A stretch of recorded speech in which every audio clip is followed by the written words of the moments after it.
हमारे प्रदेश भर में और यहां जुड़े हुए प्रिय बहनों, भाइयों, बेटे बेटियों, आज मुझे अत्यंत प्रसन्नता है कि हमारा एक संकल्प पूरा हो रहा है,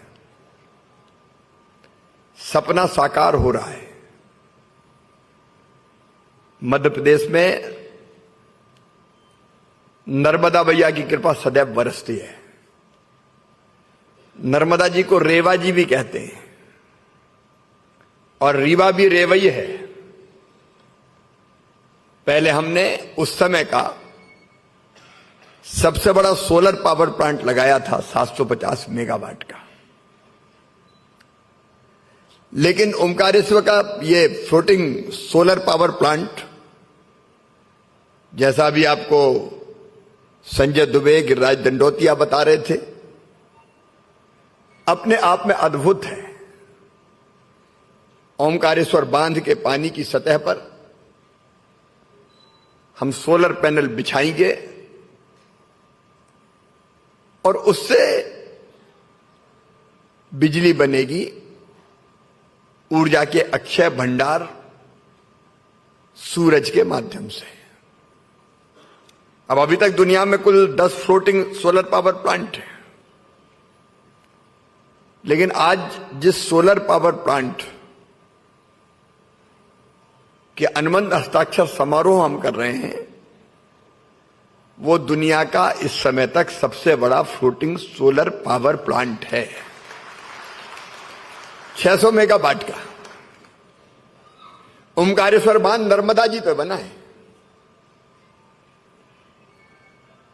और उसकी विशेषता यह है कि जल स्तर, मतलब पानी का नीचे जाना और ऊपर आना, उसमें बहुत कम होता है। अक्सर बड़े बांधों में, क्योंकि हम जानते हैं कि सोलर पैनल पानी की सतह पर बिछाए जाएंगे, अगर पानी ज्यादा नीचे जाता है तो जाहिर है कठिनाई आएगी, सोलर पैनल को भी उतने नीचे जाना पड़ेगा। भर जाए तो फिर ऊपर आना पड़ेगा और उसके लिए अलग तरह की व्यवस्थाएं करनी पड़ती है। लेकिन यहां पानी की का जो जल स्तर है एक सीमा तक नीचे जाता है और इसलिए यह बहुत आदर्श बांध था फ्लोटिंग सोलर पावर प्लांट के लिए। आज मुझे खुशी है, कई दिनों से मैं पीछे पड़ा हुआ था। मेरी इच्छा थी कि जल्दी से जल्दी हम इस पर काम करें, क्योंकि अभी जैसा आपको बताया गया कि सबसे बड़ी बात यह कि सोलर पैनल बिछाने के लिए जमीन चाहिए। इसमें जमीन की जरूरत नहीं है, पानी भरा है, पानी पे बिछा दो, तो जमीन हमारी बच गई। अब जमीन की आवश्यकता नहीं है तो और किसी को हटाना भी नहीं। कई बार कहीं जमीन देखते हैं तो कोई ना कोई घर बना के रह रहा है या कोई और उपयोग जमीन का कर रहा है। विस्थापन 0%। फिर जो जानकारी है मुझे जितनी, उसके हिसाब से जमीन पे हम जो सोलर पैनल बिछाते हैं उसके मुकाबले पानी की सतह पर सोलर पैनल बिछाने पर बिजली का उत्पादन ज्यादा होता है। तो उतनी धरती पर या पानी की सतह पर हम ज्यादा बिजली का उत्पादन कर पाएंगे। और एक विशेषता जो अभी आपको बताई गई, मैं फिर दोहरा रहा हूं कि खुला पानी अगर भरा रहता है तो सूरज की गर्मी भाप बना के उसको उड़ाती रहती है। जब सोलर पैनल उसके ऊपर बिछ जाएंगे तो पानी भाप बन के नहीं उड़ेगा, बिजली बनेगी, पानी बचेगा। अभी मैं पूछ रहा था कितना पानी बचेगा, तो मुझे बताया कि भोपाल को 124 दिन पीने के पानी की जितनी जरूरत होती है उतना पानी हमारे इस पावर प्लांट के कारण ओमकारेश्वर में बच जाएगा। तो पानी बचाने का भी हमारा अभियान पूरा हो जाएगा। फिर एक बात और है कि प्लांट लगने से शैवाल जैसी वनस्पतियां कम विकसित होगी, इसलिए पानी पीने के लायक बना रहेगा। अब ये प्लांट ऐसा है हमारा कि आम के आम और गुठलियों के दाम।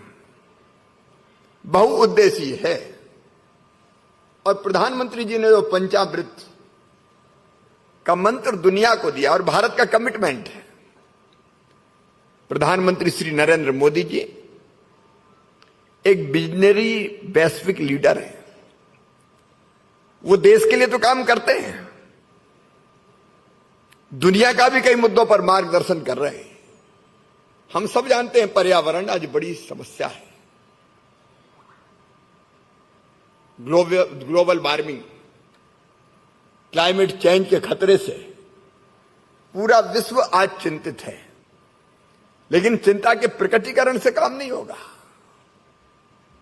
हम कैसे कार्बन डाइऑक्साइड जैसी गैसों के उत्सर्जन को रोकें, यह बहुत जरूरी है।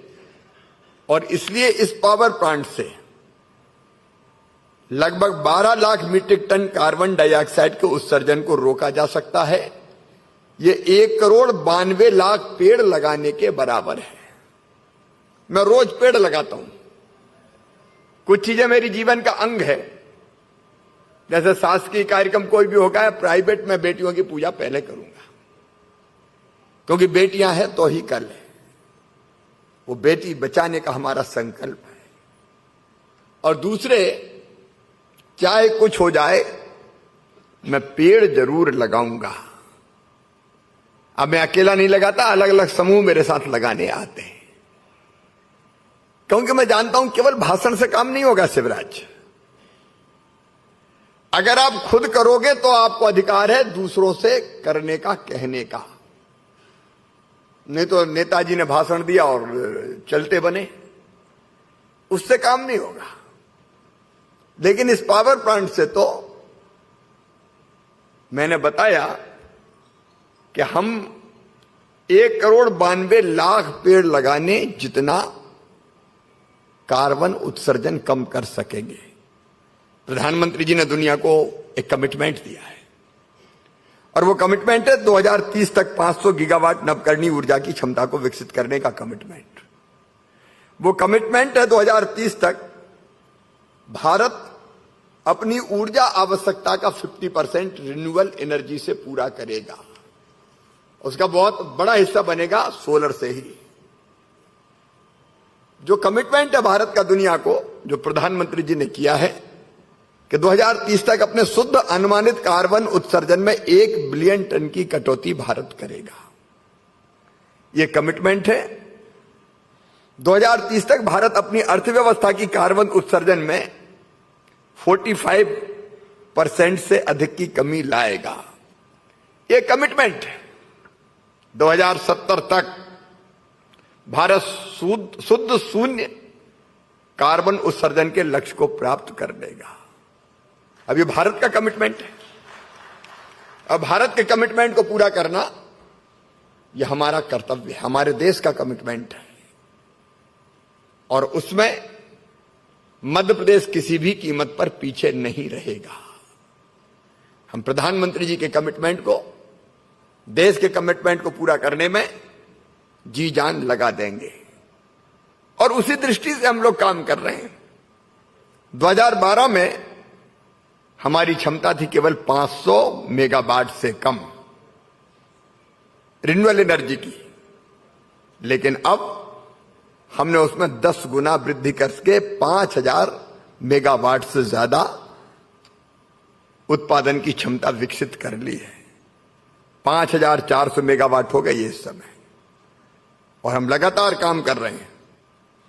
और जैसे पीएम साहब ने कमिटमेंट किया है, मेरा भी कमिटमेंट है 2027 तक मध्य प्रदेश में नवकरणीय ऊर्जा की क्षमता बढ़ा के 20,000 मेगावाट कर दी जाएगी। हम नवाचार भी कई तरह के कर रहे हैं, उसके विस्तार में मैं नहीं जा रहा। आप जानते हैं कि जब रीवा में हमारा सोलर पावर प्लांट लगा था, तब देश में दरें होती थी, प्रति यूनिट जो टैरिफ थी ₹4.50। तब रीवा में हमें प्राप्त हुई थी दरें ₹2.97। उस समय वो क्रांति लग रही थी। अक्सर जब पहले पहले सोलर परियोजनाओं की बात आई तो कभी रेट हुआ करते थे 14-15 रुपया पर यूनिट। अब इतनी महंगी बिजली कौन खरीदेगा? लेकिन अब टेक्नोलॉजी के कारण निरंतर दामों में कमी होती जा रही है और इसलिए हम लगातार आगे बढ़ रहे हैं। रीवा के बाद आगर, शाजापुर, नीमच 1500 मेगावाट पे हमारा काम चल रहा है।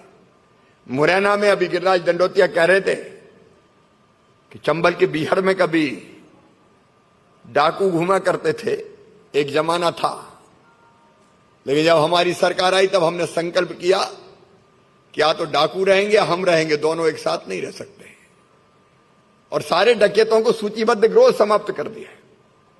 अब चंबल के बीड़ों में तो अटल प्रोग्रेस वे बन रहा है, शानदार राष्ट्रीय राजमार्ग। हमारे पास जमीन है वहां बहुत। अब हम उस जमीन का, चंबल के बीहड़ों की जमीन का उपयोग हम सोलर पावर प्लांट के लिए भी करना चाहते हैं।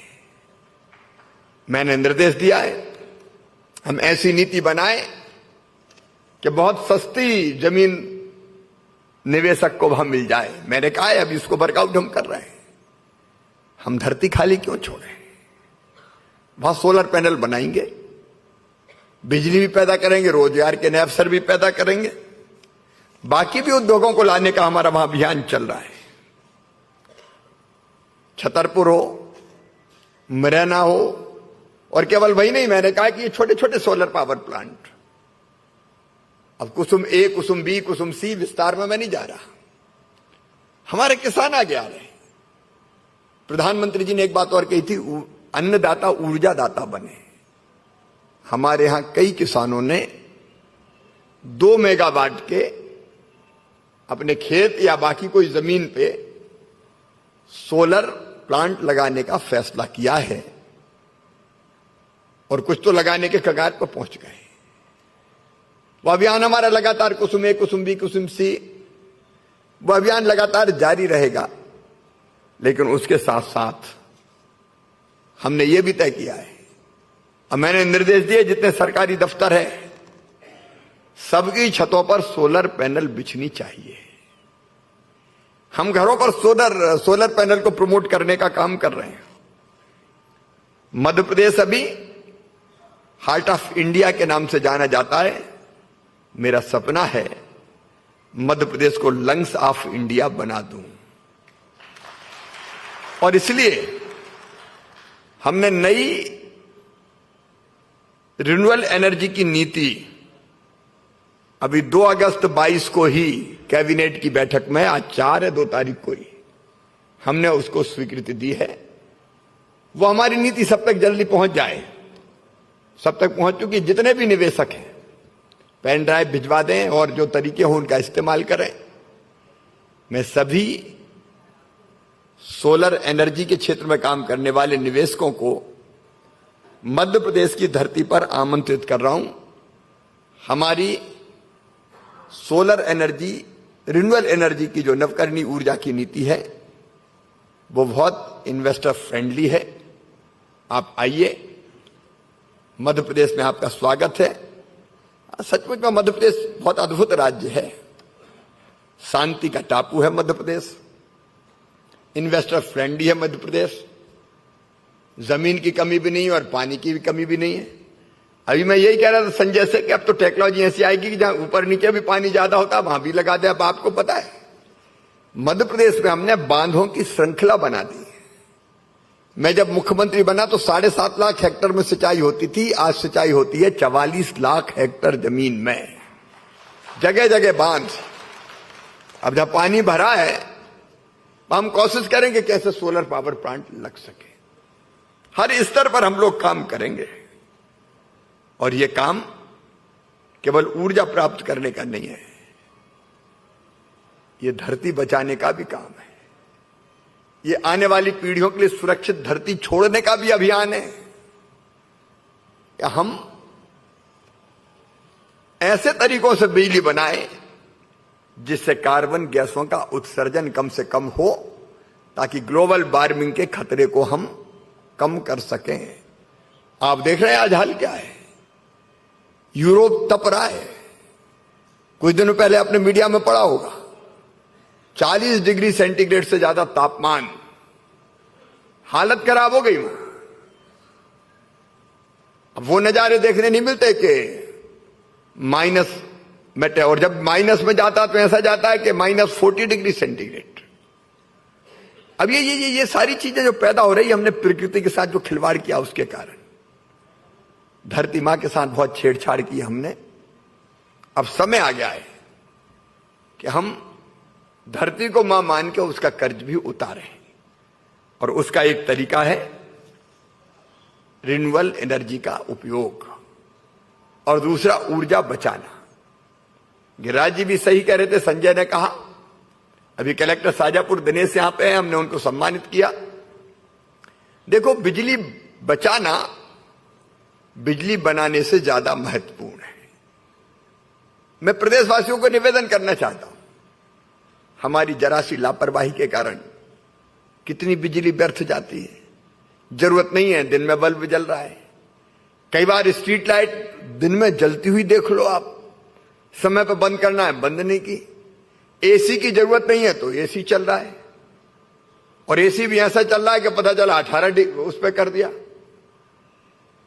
छोटी छोटी चीजों से हम, जैसे मैंने एक आदत बनाई, मैं सच कह रहा हूं आपको, मैं अपने बाथरूम की, अपने कमरे की बिजली कभी भी अनावश्यक रूप से नहीं जली रहने देता। मैंने आदत बना ली है कि बाथरूम के बाहर निकलूंगा तो स्विच ऑफ करूंगा, और अगर बाथरूम में दिन का समय है पर्याप्त प्रकाश है तो मैं बिजली जलाऊंगा ही नहीं। क्या जरूरत है, अगर दिखाई दे रही तो काय को हम बल्ब जलाएं।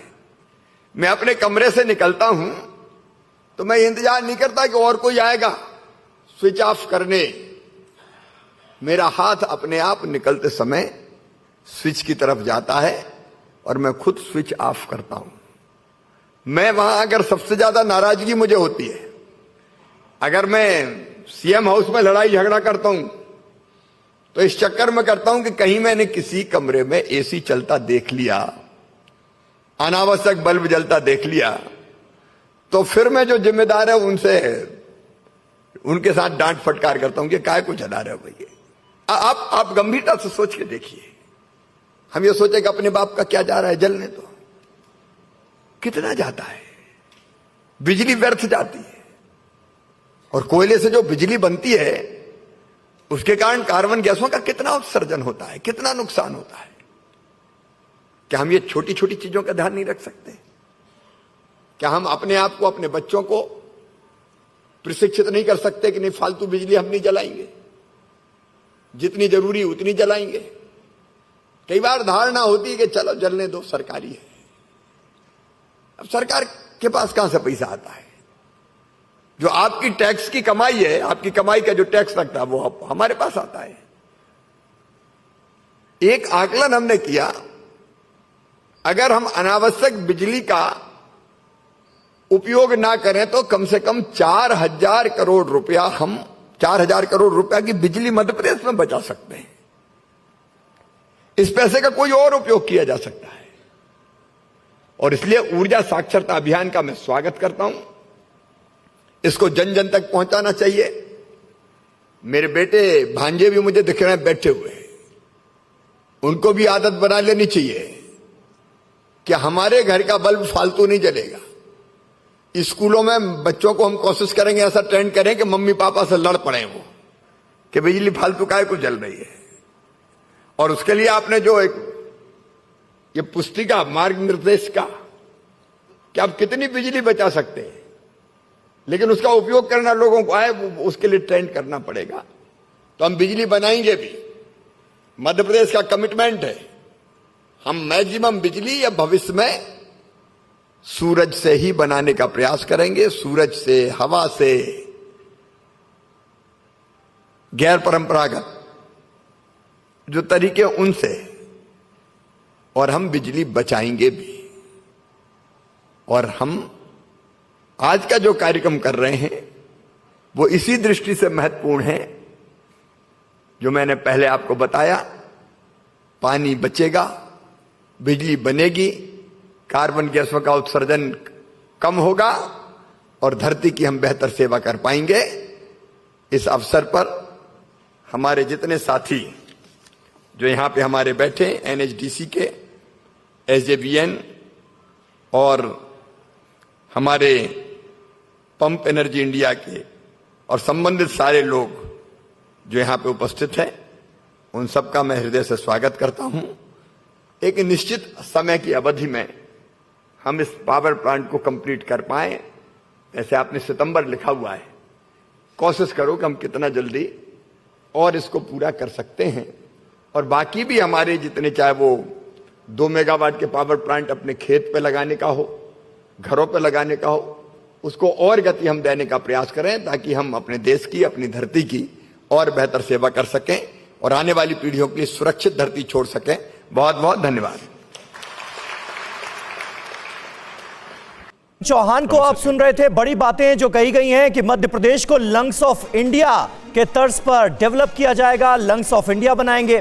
पानी बचेगा तो बिजली बचेगी और ऊर्जा की जरूरत पर जोर देते हुए मध्य प्रदेश के मुख्यमंत्री शिवराज सिंह चौहान को हम सुन रहे थे।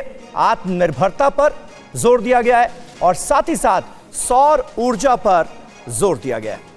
ओंकारेश्वर सोलर परियोजना राज्य के लिए किस तरह से वरदान साबित होगी, ये बता रहे थे शिवराज सिंह चौहान।